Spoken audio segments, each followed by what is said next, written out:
మా గుండెలు ఉంటాయి, అమ్ముకుంటారా మీరు? మా గుండెలు, మా కిడ్నీలు, మా రక్తాలు అమ్ముకుంటారా మీరు? మా నిత్యాలు నర్సులు సంపాదించుకుంటారా? మీ పిల్లలకు పెట్టుకుంటారా మీరు?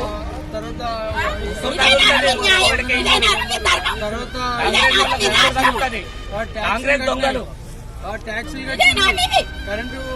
కాంగ్రెస్ దొంగలు ఇవన్నీ ఉన్నాయి. రిజిస్ట్రేషన్లు, లింక్ డాక్యుమెంట్. వీళ్ళు వచ్చి 100 రోజులు కాలేదు, ఇంత దుర్మార్గానికి తెగిస్తున్నారు. వీళ్ళు వచ్చి 100 రోజులు కాలేదు, ఇంత దుర్మార్గానికి తెగిస్తున్నారు. వీళ్ళకి కాంగ్రెస్ వాళ్ళకి ఇంకా ఓటెవడేస్తాడు పబ్లిక్. అప్పుడే కలెక్షన్లు మొదలు పెట్టారు. లీడర్లు, లోకల్ లీడర్లు చేసే టీఆర్ఎస్ ప్రభుత్వం కూలగొట్టిండు. లోకల్ లీడర్లు డబ్బులు కావాలి, కాంగ్రెస్ వాళ్ళకి ఇప్పుడు కావాలట. 118 జీవోలు పెట్టింది గత గవర్నమెంట్ మీద మేము ఫైట్ చేస్తే. ఎల్ఆర్ఎస్ ఉంది, మున్సిపల్ పర్మిషన్ ఉంది, 30 ఏళ్ల క్రితం కొన్న ప్లాట్లు ఇవి. ఇవాళ వచ్చే ఇది ప్రభుత్వ భూమి అని చెప్పి అన్ని దొంగ పనులు చేస్తుంటా. ఇవాళ కాంగ్రెస్ నాయకులు ఇక్కడ కబ్జాలు చేసిన వాళ్ళు లేరా? మేము చూపిస్తాం వాళ్ళ కబ్జాలు. ఇక్కడ గవర్నమెంట్ ల్యాండ్ అమ్ముకుంటే వాళ్ళ దగ్గర డబ్బులు తీసుకుని వాళ్ళు కూలగొట్టిరా? ఇదే రెవెన్యూ అధికారులు కూడా లంచాలు తీసుకున్నారు కదా.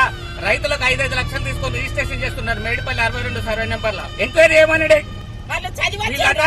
ఆడియో ఏమంటాడంటే కాంగ్రెస్ నాయకులు ఎట్లా చెప్తే అట్లా వింటామంటారు. ప్రభుత్వ తీరు అదే, అధికారుల తీరు. దొంగలమ్మ దొంగలు, దొంగలమ్మ దొంగలు, దొంగలమ్మ దొంగలు, దొంగ